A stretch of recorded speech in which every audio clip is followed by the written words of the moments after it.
Well, here's the thing. I always welcome flapping, which is this. You can flap anytime you want. In fact, I love it. It looks great. But it's like, thing is, as a performer, it's like I really miss audience participation. This is like one of the few kinds of audience participation I can actually get now because trying to sing along with somebody remotely or clap with them, it doesn't work because everybody's totally out of sync. And I mean, if they're just a tiny bit out of sync, it would be okay. But they're like, if everybody's like the same amount out of sync, you could plan for it. But everybody's like different kinds of out of sync, and it's like, yeah. I actually tried to harmonize with a friend of mine over FaceTime, and we were just laughing about how terrible the lag was. But but flapping is great, and I give you permission to flap, even if you're not autistic. Here, it's like people should flap as much as they want. I mean, why not? Who does it hurt, right?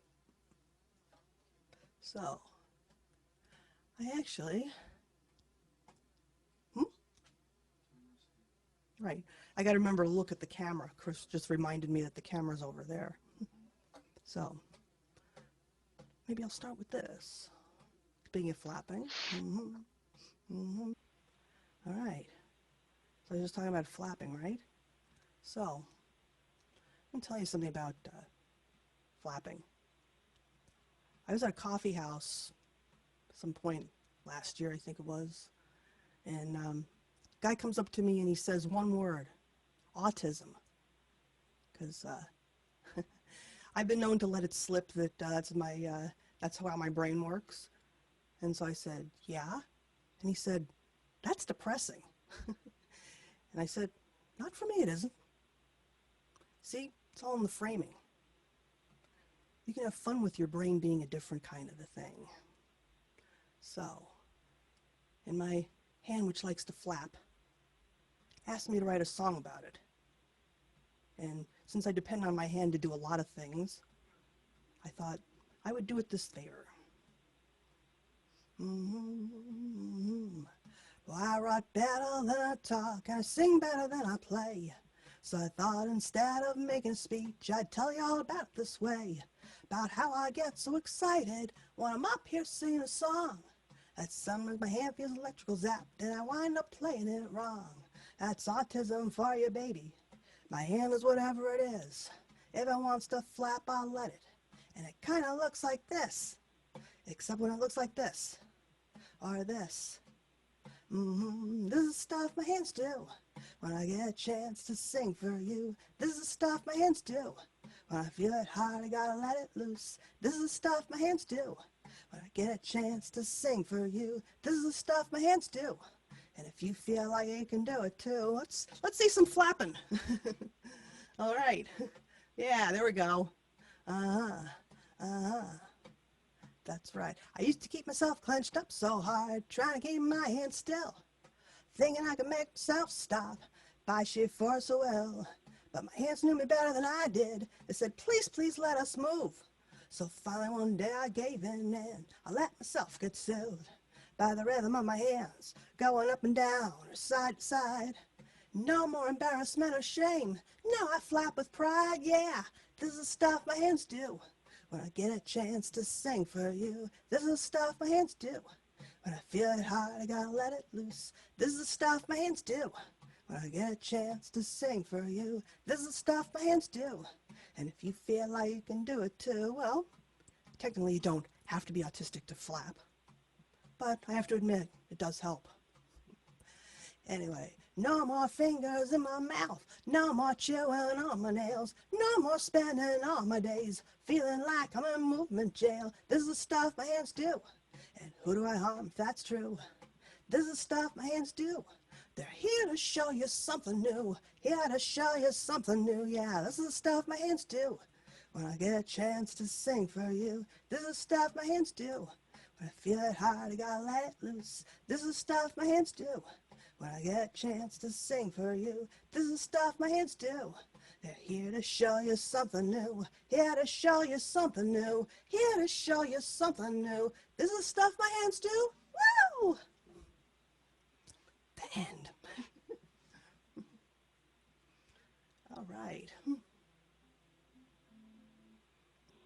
great. Well, thanks. You can flap-flaught if you wish, or, if you don't wish. But yeah.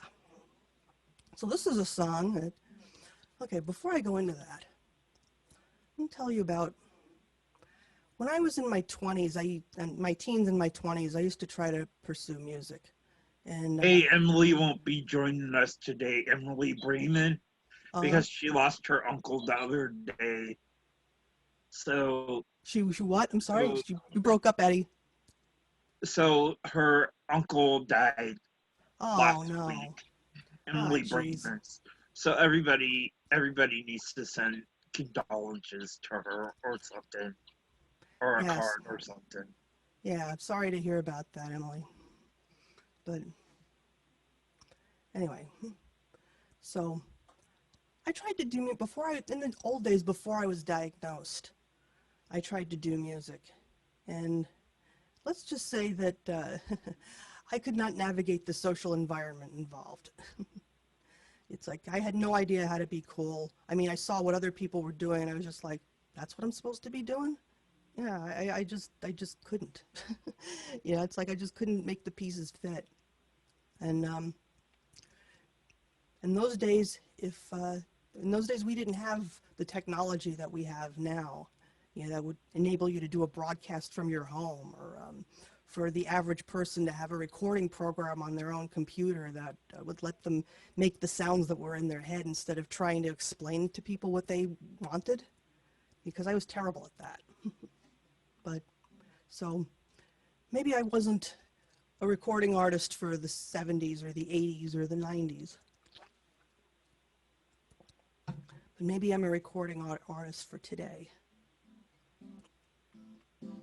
This is actually one of my more recent songs. Some people have asked me, what's the worst possible question you can ask an autistic person? I mean, aside from, the usual troll questions like, do you people all wear diapers or something? But no, if somebody sincerely wants to understand autism and they ask, what's the worst question you can ask an autistic person? The answer to that is, how are you? Because that's not actually a question. If you know what I mean.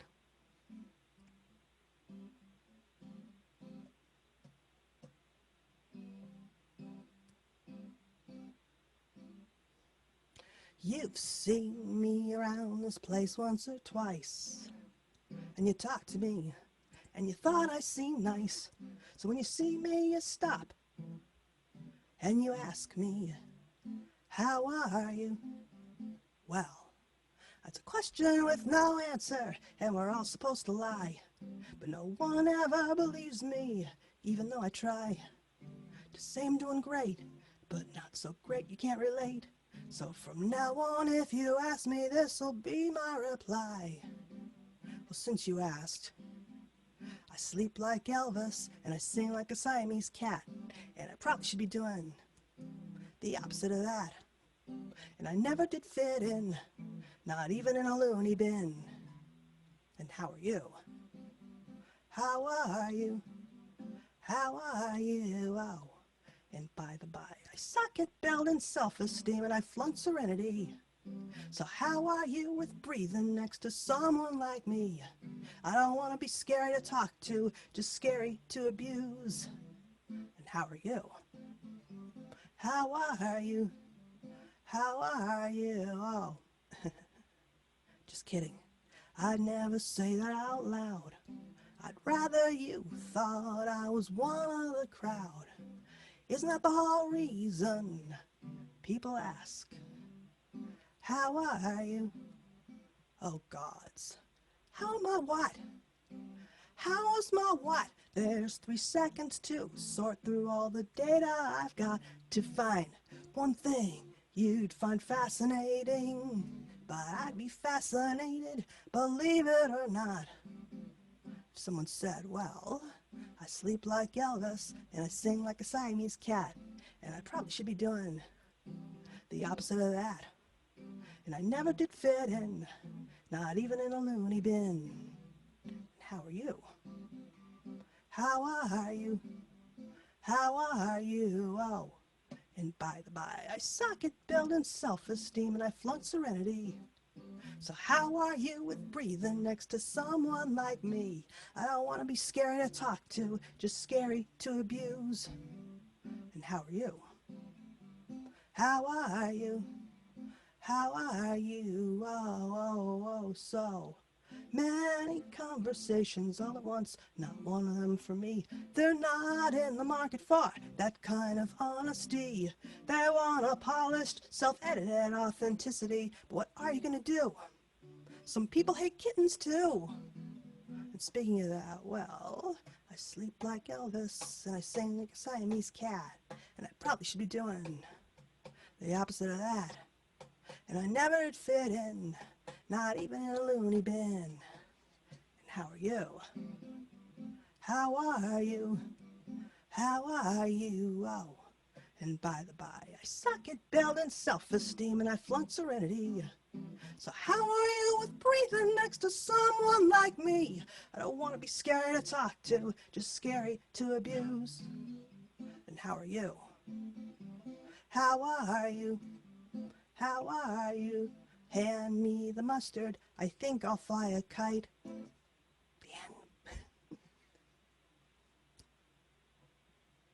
end. Okay.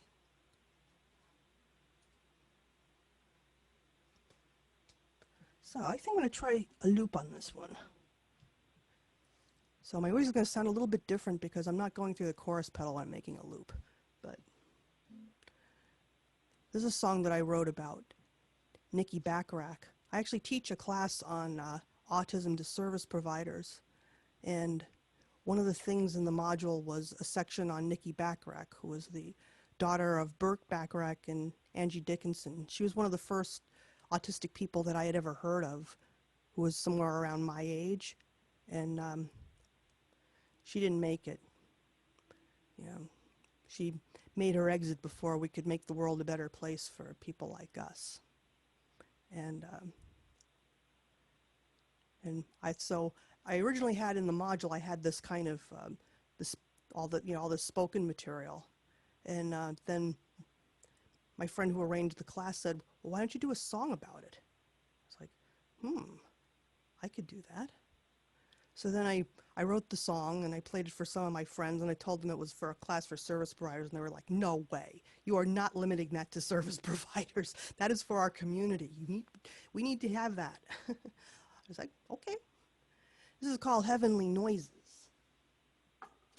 And I'm going to employ the assistance of my little froggy here, this little red frog percussion-y thing.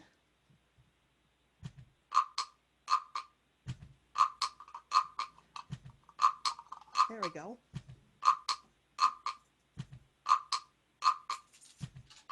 And then this thing. I collect tambourines.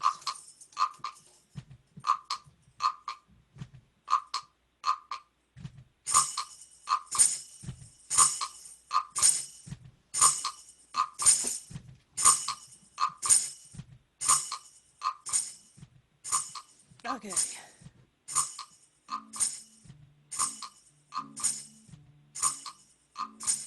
Your daddy wrote a song about you.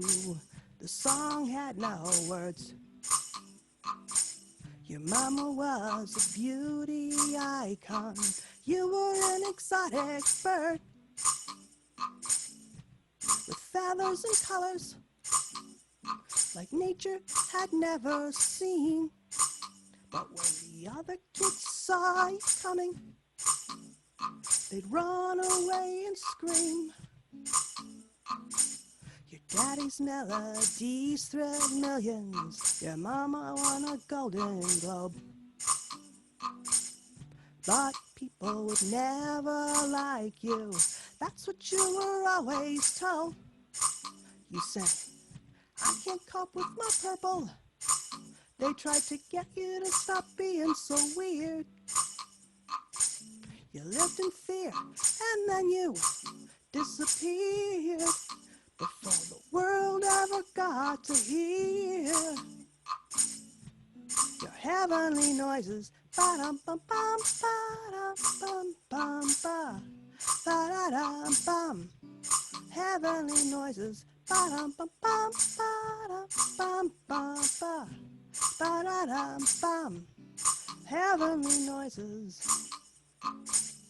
It's heavenly voices in your head. Mm-hmm. They said you live a lonely life doomed because of disability. But you never got to meet anyone like my friends and me. We wouldn't care who your parents were. You could even have used a fake name. We could have showed you we don't all have to be the same. But you just couldn't hold out. And really that's not a crime. That's what can happen to you when you're far ahead of your time. If you sang, I can't cope with my purple, I'd sing back, honey, you can give some to me. We could be whatever colors we wanted to be. We'd be free to make our heavenly noises.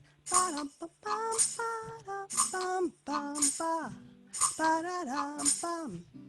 Heavenly noises. Ba-dum-bum-bum, ba-dum-bum-bum-ba.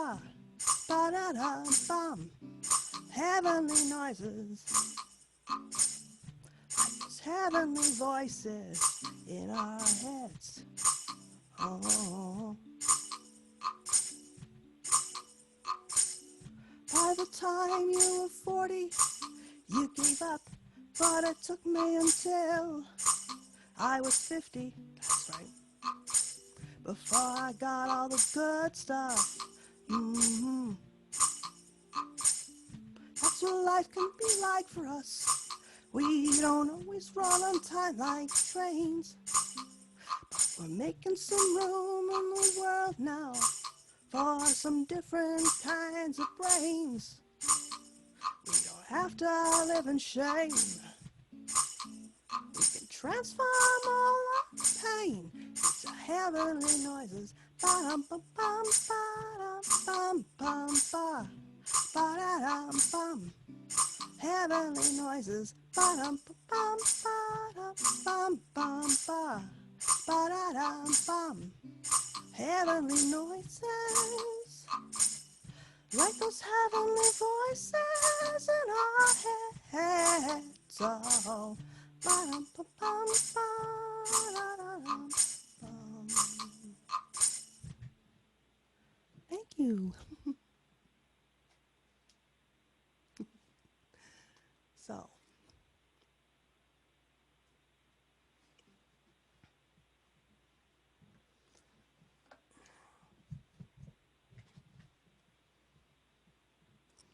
it's really a miracle that I get to do this at all. I mean, I am somebody who had given up on herself and thought there was no hope for me. And I'm not going to lie, I still struggle with that.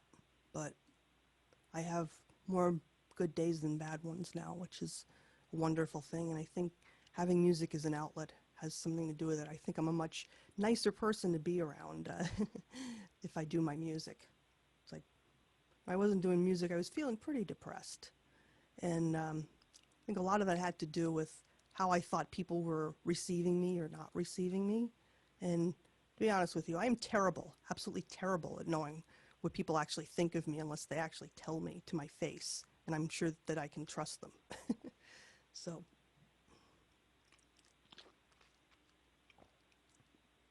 it's really kind of interesting that I became this person who kind of lives for audience participation.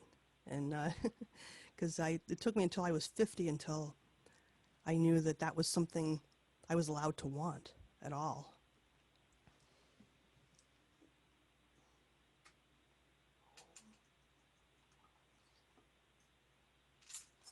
Okay, so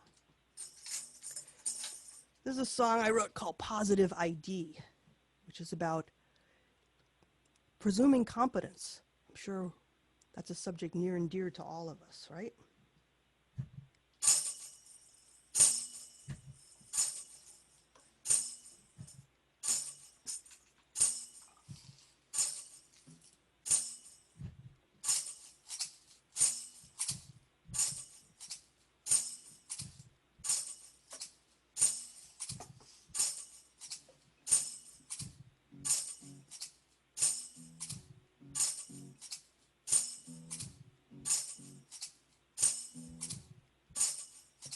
Helpy helpers, splainy splainers.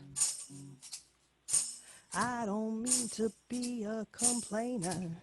It's beautiful that you want to help, but you won't decide how I get to define myself. 'Cause I'm about way more than just fitting in and playing a game. I'm about way more than making everybody be the same. And I'm about way more than working overtime to be your clone. Do I have to do this all alone? 'Cause I don't want sympathy. What I need is opportunity. Don't tell me what I cannot be. Give me positive ID. Don't shed a tear about my plight. Celebrate what I'm doing right. If you want to be there for me, you gotta give me positive ID. Positive ID. Yeah, yeah, yeah, yeah. Ooh. Freaky freakouts. And people. Do you truly think I'm your equal? Please find it in you to forgive that I can't be objective about something I live. 'Cause I'm about telling the world what life is like in these ruby shoes. And I'm about telling the world some stuff they can't say on the news. And I'm about telling the world there won't be anyone who will ever know me better than I do. Is that alright with you? 'Cause I don't want sympathy. What I need is opportunity. Don't tell me what I cannot be. Give me positive ID. Don't shed a tear about my plight. Celebrate what I'm doing right. If you want to be there for me, you gotta give me positive ID. Positive ID. Yeah, yeah, yeah, yeah. Ooh. Don't make me be your apple tree when I know I'm a coconut palm. If I don't fit, can I still belong? How's it go? First do no harm. Don't make me breathe underwater. I know I live on land. See everything I am. I know you can, and you know you can. 'Cause I don't want sympathy. What I need is opportunity. Don't tell me what I cannot be. Give me positive ID. Don't shed a tear about my plight. Celebrate what I'm doing right. If you want to be there for me, you gotta give me positive ID. Positive ID. Yeah, yeah, yeah. Yeah, no, I don't want sympathy. What I need is opportunity. Don't tell me what I cannot be. Give me positive ID. Don't shed a tear about my plight. Celebrate what I'm doing right. If you want to be there for me, you gotta give me positive ID. Positive ID. Positive ID. Yeah, yeah, yeah. Yeah. Oh.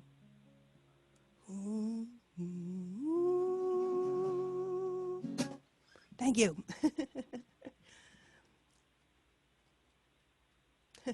Thank you for the flapping. I see you. That's cool. Yeah. So, let's see what we got here. Yeah, I've done a lot of open mics. I've done like maybe 20 or 25 shows that I've been pre-booked for, but I've done hundreds and hundreds. I don't know how many open mics. How many open mics do you think I did? A couple hundred? A couple hundred at least. And let me tell you, if you can perform at an open mic, you can do it anywhere. Because it is nerve-wracking, especially when you have like one song, and it's like if I mess this up, and I would just get so amped up that I couldn't play a single song because I was just like too wound up. But if it was an open mic where I had like multiple songs, I could chill out a little bit. But even so, I had to do a lot of psyching myself up. And then I realized something, that if you have stage fright, then that means that you really, really need to perform. Because if you didn't need to perform, you would be stage indifferent. You'd just be like, that's not for me. Which is perfectly fine. But if the idea scares you, it's probably because you need it. Just a little word to the wise there. So this song, I actually put this out as a single last year, so it's on all the services if you want to hear it later. It's called Brian Wilson is Afraid of the Ocean. This song took me 3 months to write. I actually got the chorus in an hour, and I spent 3 months on the verses. Because I got the chorus, and I thought, this is going to be something special if I can really take my time and get it right. And what inspired me about Brian Wilson was this anecdote that I read about him. Brian Wilson, in case you didn't know, composed and produced most of the Beach Boys' big hits. He wrote their music. And he's somebody who has definitely different wiring, not in the same way that any of us do, but he's had his issues with mental health, and he's had to take some abuse for it. So, but that wasn't really the inspiration. The inspiration was when I read his autobiography, and there was a section in there. There's a little throwaway anecdote about the fact that he was always afraid to go to the beach because he was terrified of going in the water. But one day he went there with his family to Laguna Niguel, and he had an experience that changed everything, and kind of reminded me that if you're still alive, your story's not written yet.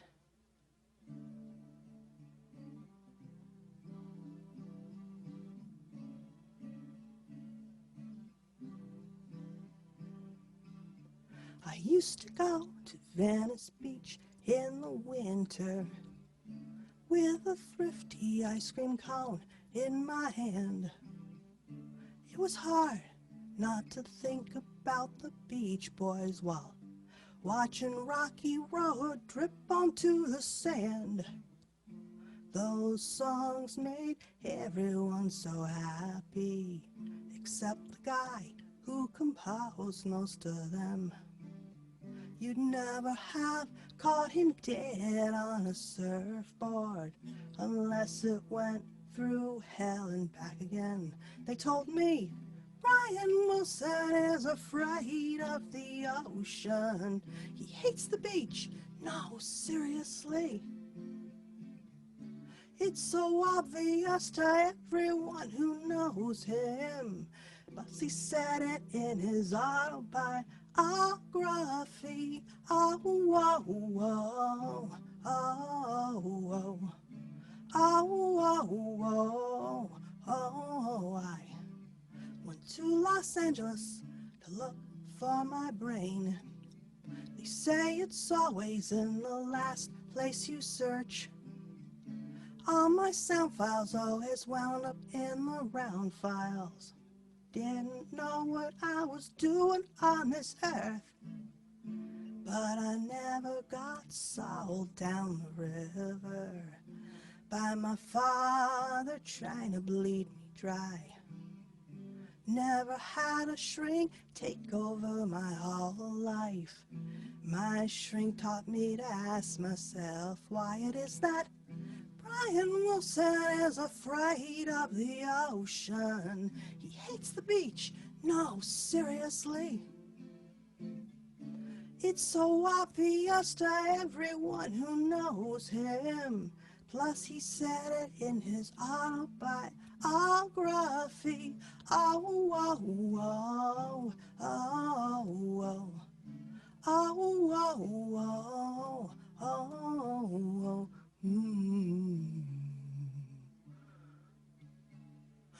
Brian Wilson was about 70. He said he conquered one of his oldest fears. He went with his family to the ocean and swam in it for the first time in over 40 years. I guess if there's a takeaway from this, it's life is set in sand more than set in stone. And if there's one thing I want to do with music, it's to let people know they're not alone. I knew I was not alone the day I found out Brian Wilson is afraid of the ocean. He hates the beach. No, seriously. It's so obvious to everyone who knows him. Plus he said it in his autobiography. Oh, oh, oh, oh, oh, oh, oh, oh.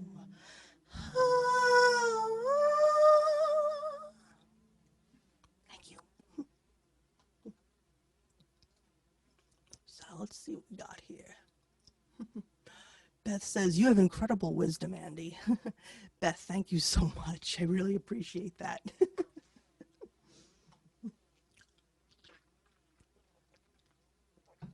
So one thing that I always loved about that Brian Wilson anecdote is that that whole story really is about presuming competence, because his whole life till he was like 70 years old, he didn't want to go in the water, couldn't deal with it.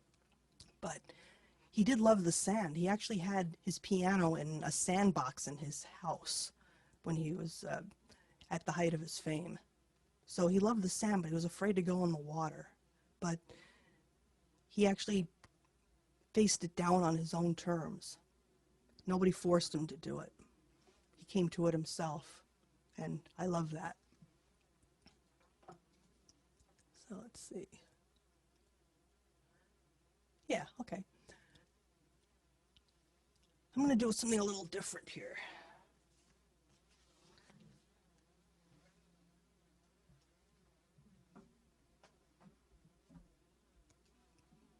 I actually have a song with a backing track. This is a song that I wrote last fall, and I've been doing it live, and it's one of these things where it just doesn't work without a call and response thing from the audience. So I actually recorded a backing track that has those kinds of things on. This is called A Cat Named Frankenstein. And part of what inspired this song was when I was a kid, I heard that song by Sam Cooke, Another Saturday Night. And there's a line in it about being fixed up with a girl who, quote, had a strange resemblance to a cat named Frankenstein.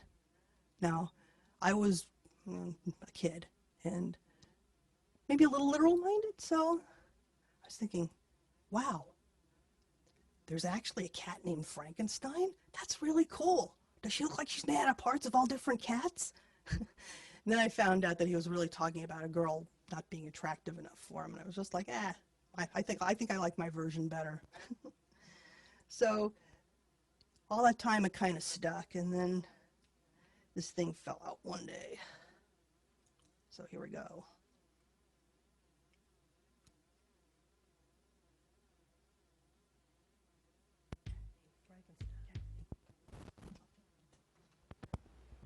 Wait a minute. Hang on. Named Frankenstein. Sorry, this connector cable does not like this. So try it again. Named Frankenstein. Named Frankenstein. Oh, oh, oh, bum, bum. Oh, oh, oh, bum, bum. story about a Frankenstein kitty. She wants your love, but she doesn't want your pity. A special cat she is, so let's give her a special beat.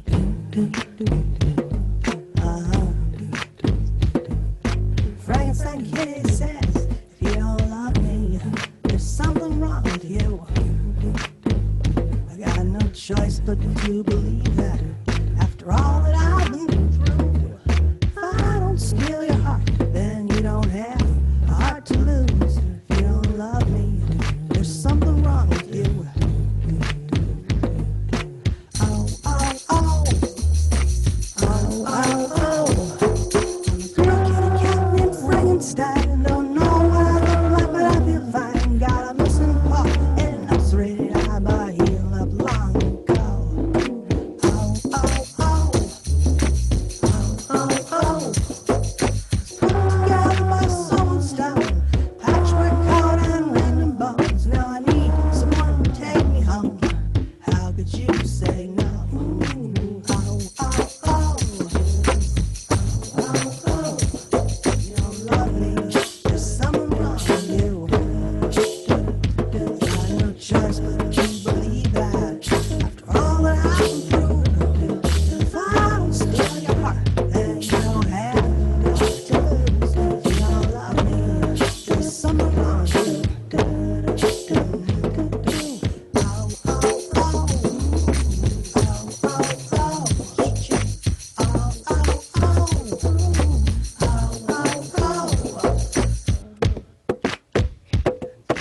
Frankenstein kitty is a living stone. I'll keep her warm in the coldest cold. We can make each other home. Just say it ain't so. Oh, oh, oh. Oh, oh, oh. People always say what's wrong with her, and then they hear that tremendous purr. It says I'm happy in my fur, and I want the whole world to know. Oh, oh, oh. I want to hold you inside. If you don't love me, there's something wrong with you. I have no choice but to believe that. After all that I've been through, if I don't steal your heart, then you don't have a heart to lose. If you don't love me, there's something wrong with you. There's something wrong with you.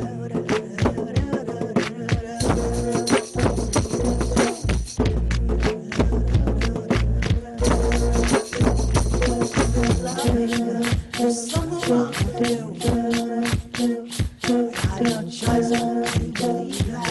After all that I've been through, if I don't steal your heart, then you don't have a heart to lose. If you don't love me, there's something wrong with you.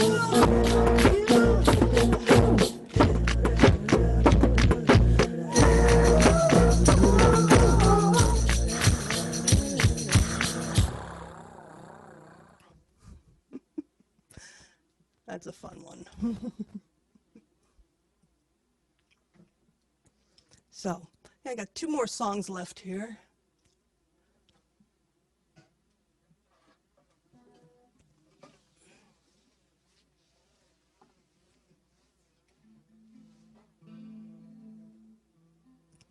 This is a song I wrote a couple years ago, and when I first wrote it, I thought you would have to be a late diagnosed autistic person to get it. But because it's all about what life was like before and after I found out the truth about myself. And I actually had to explain my own developmental disability to my own parents. That was interesting. But I spent a lot of time being told that I couldn't possibly be thinking what I was thinking, feeling what I was feeling, experiencing what I was experiencing, because no one had a name for it. But other people who are not autistic, even a little bit, have identified with this song, and they've told me that they see it as about gaslighting, you know, making you think that your mind's playing tricks on you, and almost everybody's had that done to them at one point or another, unfortunately. But I decided to try to tell people in maybe 4.5 minutes what it was like. Can't see a thing, but I know it's there. I can hear it, feel it, taste it, everywhere. That game was rigged. I knew it all along. I might be crazy, but that doesn't mean I'm wrong. Back when I was the size of a fire hydrant, I asked, could I play? And they said, no, you can't. But Lord, I was stubborn, wouldn't accept a no. So they said, if you really want to, then let's go. And they gave me a blindfold, taped bricks to my legs, laid out a 10-mile path of Fabergé eggs. Then they said, now walk backwards, relax and have fun, but we'll have to kill you if you step on one. But my other senses told me, even though I couldn't see, no one else got bricks or blindfolds but me. And I can't see a thing, but I know it's there. I can hear it, feel it, taste it everywhere. That game was rigged, I knew it all along. I might be crazy, but that doesn't mean I'm wrong. I know my eyes have tricked me so many times. Watched myself commit imaginary crimes. I saw love in people's faces when all I felt was hate. And I saw hate when they thought I was great. It was like whenever I was dying of thirst, I'd see a cold drink machine, and I'd get out my purse. Then I'd put in my money, watch it, pull back the coil, and then spit out a bottle of motor oil. And when I told them, they said, with all your senses always cranked up to 13, how could you know what really came out of that cold drink machine? And I can't see a thing, but I know it's there. I can hear it, feel it, taste it everywhere. That game was rigged, I knew it all along. I might be crazy, but that doesn't mean I'm wrong. Go tell it to the hands, that's right. Tell it to the hands, yeah. Oh, there it goes. There goes my hand doing the flapping thing. Normally, this is the point where I ask people to clap with me, but since that's not going to happen, what I would like to see, or what my hand is telling me it would like to see, is some flapping. Can we see some flapping here? All right. Hello, Daniel Ulrich. Yeah, I'm sorry, Andee. I tried, got here as fast as I could. Oh, don't worry about it. It's being recorded for posterity. Okay, anyway. So, anyway, I was at the point in my song where I asked people to flap. Can I get some flapping, please? All right, here we go. They say people like me have empty souls and no heart, and blank little minds. We can't make art, but finally someone, believe me, said what they said wasn't true. But you can't do it like them, you gotta do it like you. And that's when I grew to believe that it was real, that I was real, I wasn't faking. Grew to believe in all the gorgeous things I could be making. Grew to believe it, grew to believe it, grew to believe me, grew to believe me, yeah. And now I know exactly what all this is for, 'cause now it doesn't matter anymore, anymore. Oh, yeah, that's right. If I can't see a thing, 'cause I know it's there, I can hear it, feel it, taste it everywhere. That game was rigged, I knew it all along. I might be crazy, but that doesn't mean I'm wrong. That game was rigged, I knew it all along. I might be crazy, but that doesn't mean I'm wrong. No, no, no, no, no.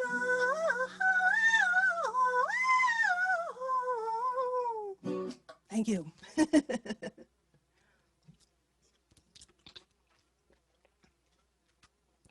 So, thank you all for being here. I really, really appreciate.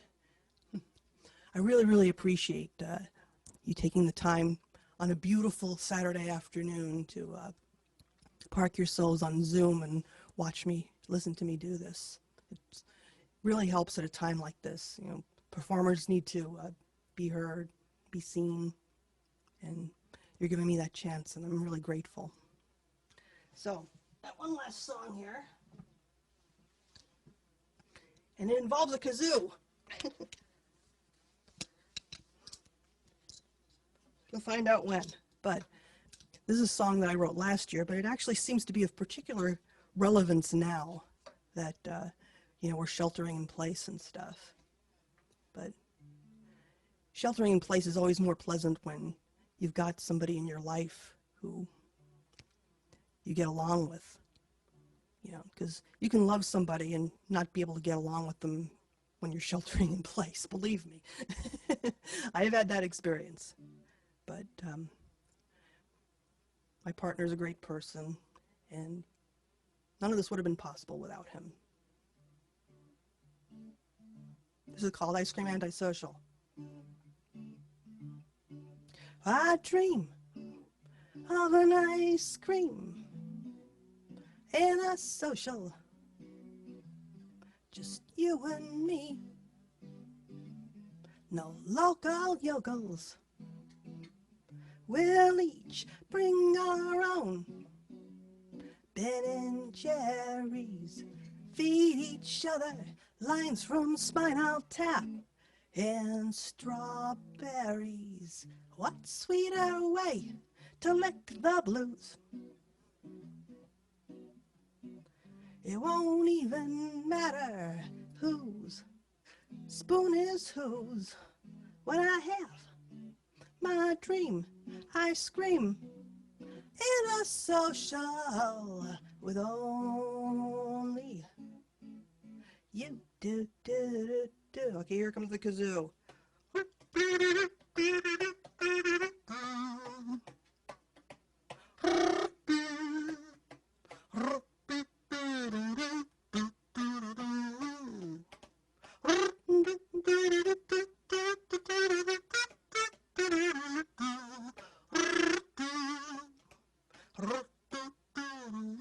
Da da da da da. All right now, my dream ice cream and a social, still just a dream. But I am hopeful that when it comes to love, we'll walk it just like we talk it. Even if our stomachs ache from too much chocolate. I won't need one speck of makeup on my face. You don't have to put your socks on to take me someplace. When I finally,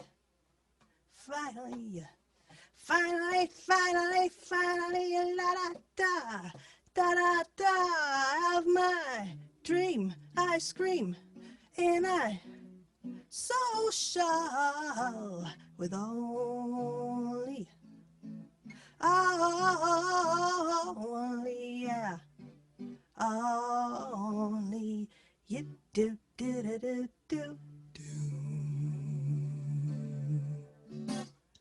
Thank you. Thank you so much. You can unmute yourselves now. Andee, that was amazing. Andee, I think it's amazing. You're better in Fame Academy. I'm better than Fame Academy? Yeah. That was awesome. Wait, the compliment I love all the coming from stories. Yeah, really. I Ryan. mean, you love Fame Academy, so that's really Well, that's really high praise. Don't tell anybody, but I won't tell any of the clients, but I think you're good. Don't worry, Karen, I won't tell anyone.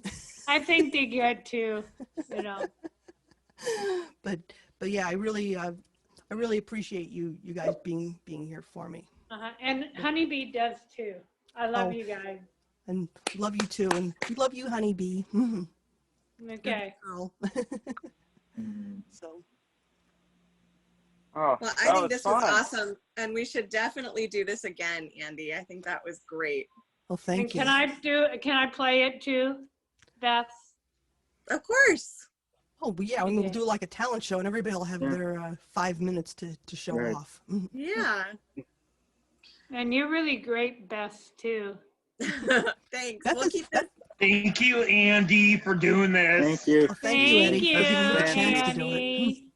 And Beth is a really good singer too. She sang backup on some of my stuff. I mean, we have a talent show, Beth. I hope you will find it in you to share your wonderful voice with everybody. Oh, I don't know about that. If I could do it, you could do it. Beth, I think you're doing great. Where's your little daughter? She's outside playing in the van, actually. Oh, she likes to play in the van? Yeah. Oh, pretty soon you have to teach her how to drive when she's 19. Yeah. She's got a ways to go. Yeah. How old is she? She's 4. 4, but she's really cute. Thanks. I think so too. I like her. Thanks, Karen. Yeah. And I like Annie Joyce. And we like Me you. All right. Well, thank you, Andee. Thank you for being here. Thank you so much. It's nice to see you guys on a Saturday. Yeah. Yeah, nice Nice you to enjoyed see that everybody. great weather.